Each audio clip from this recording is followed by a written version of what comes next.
Hi, I'm Steve Owens. I work at Bennett Dunlop Ford. I'm one of the senior sales managers here. And I like to think that we're world famous. Over the last 26 years of my time at the store, I've had several people come in and ask me how you can actually purchase a vehicle. So there's 3 different ways. One is simply cash, money that you've saved up. 2 is you can finance it traditionally through a bank, or 3 is you can lease the vehicle.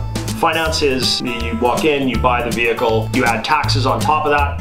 We would end up getting financing through some sort of a lending institution or a bank, and you'd have a monthly payment. At the end of whatever that term is that you agreed upon, that vehicle becomes yours free and clear. Leasing a vehicle.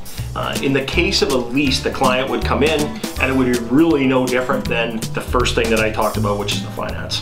The difference is at the end of a lease term, which is typically a lot shorter than that of a finance term, you have an option to either buy the vehicle out at an agreed upon price, or you can give the vehicle back and then you just get yourself into a new lease.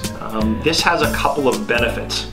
First of all, it's a much shorter term. Lots of our clients will be on a 36 to a 48-month trade cycle. There's a large percentage of our clients that walk in at the end of the lease term thinking that they're going to buy the vehicle out, when they realize that at that point the vehicle's really not worth what the buyout is, so it's just simpler to give the vehicle back. And then they get into a new vehicle. Benefits this. Number 1, if you're in a 36-month term, you're always under factory warranty. You never have to worry about buying extended warranty. You don't have to worry about bringing in for repairs. It's really just gas maintenance, and you make your payment. Your tax savings. In the case of a finance, you pay all your taxes up front. The government needs their money. In the case of a lease, you actually only pay tax on your monthly payment, which is beneficial because now the government, you're deferring the money that you're actually paying to our government. I've had lots of clients that have come in saying that they can't lease. The reason they can't lease is because they put on too many kilometers on the cars that they drive. Actually, it's the opposite of that. If you're driving a lot of kilometers, you actually should be in a lease. You can tier the lease based on the kilometers that you're driving. One of the common questions that we get is, can you lease just new vehicles or can you lease a used vehicle as well?